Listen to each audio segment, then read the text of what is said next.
Windows 10 install করার পর এরকম একটা ইন্টারফেস সামনে আসে এবং এখানে টাস্কবারের নিচে এখানে কিন্তু একটা সার্চ বক্স থাকে। এই বক্সটা হোয়াইট কালারের এবং টাস্কবারটা ব্ল্যাক কালারের। যদিও এই সার্চ বক্সটা অনেকের কাছে পছন্দের নয়, তারা চান এই সার্চ বক্সটা হাইড করে রাখতে। তো আজকে ভিডিওতে আমি দেখাবো যে সার্চ বক্স আপনারা কীভাবে হাইড করে ফেলতে পারবেন খুব সহজে। তো সার্চ বক্স হাইড করার জন্য আপনাকে ফার্স্টে এই যে টাস্কবারটি আছে নিচে, এই টাস্কবারটির উপর রাইট ক্লিক করতে হবে। রাইট ক্লিক করার পর এখানে দেখেন অনেকগুলো অপশন কিন্তু আছে, এখানে শো করছে। এখান থেকে আপনাকে যেটা করতে হবে, এখানে টুলবার, সার্চ এবং আরও অনেক অপশন এখানে আছে, এগুলো প্রত্যেকটাই টাস্কবারের কাজ করার জন্য। তো আপনি যদি এই সার্চ বক্সটা হাইড করে ফেলতে চান তাহলে নর্মালি এখান থেকে যে সার্চ অপশনটা আছে, সার্চ অপশনের উপর আপনার মাউসের পয়েন্টার নিয়ে যাবেন এবং এখান থেকে দেখেন তিনটা অপশন শো করছে, হিডেন, শো সার্চ আইকন এবং শো সার্চ বক্স। তো এখানে শো সার্চ বক্স অপশনের উপর কিন্তু টিকমার্ক দেওয়া আছে।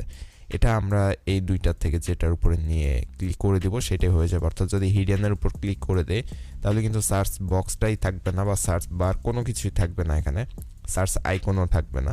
আর যদি just normally show search icon এটার উপর ক্লিক করে দেয় তাহলে একটা আইকন থাকবে, বক্সটা হাইড হয়েছে, এখানে একটা ছোট আইকন থাকবে, এরকম একটা আইকন থাকবে। তো আমি এটার উপর ক্লিক করে দেখিয়ে দিচ্ছি, জাস্ট শো সার্চ আইকনের উপর ক্লিক করলাম এবং দেখেন সার্চ বক্সটা কিন্তু হাইড হয়ে এখানে একটা আইকন চলে আসছে। এখন আপনি কোনো কিছু সার্চ করতে চাইলে জাস্ট নর্মালি এটার উপর ক্লিক করে এখান থেকে সার্চ করতে পারবেন। আগে সার্চ বক্সটা জাস্ট হাইড হয়ে এই সার্চ আইকনের মধ্যে চলে এসছে। এখন যদি আপনি পুরোপুরি এটাকে হাইড করতে চান তাহলে এই টাস্কবারের উপর রাইট ক্লিক করবেন। তারপর আপনি এখান থেকে যেটা করতে হবে আপনাকে, আপনি এখান থেকে নর্মালি সার্চ অপশনে যাবেন এবং এখান থেকে হিডেন অপশনের উপর ক্লিক করে দেবেন। তাহলে কিন্তু দেখেন এখানে কোনো সার্চ অপশনই নেই, সার্চ অপশনটা হাইড হয়ে গেছে। আপনি চাইলে এখানে এটা ব্যবহার করে যে কাজগুলো সেগুলো করতে পারেন, এগুলো ব্যবহার করে করতে পারেন, কিন্তু এখানে কিন্তু সার্চ অপশনটি নেই।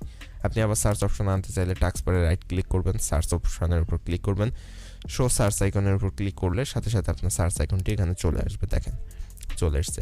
এইভাবে খুব সহজে আপনি সার্চ বার থেকে সার্চ আইকন অথবা হিডেন করে ফেলতে পারেন খুব সহজে। ভিডিও ভালো লাগলে অবশ্যই করবেন এবং এরকম সব ইন্টারেস্টিং ভিডিও প্রতিদিন পেতে অবশ্যই আমাদের সাথে থাকবেন। ভিডিওতে একটা লাইক দিবেন, বন্ধুদের সাথে শেয়ার করতে ভুলবেন না।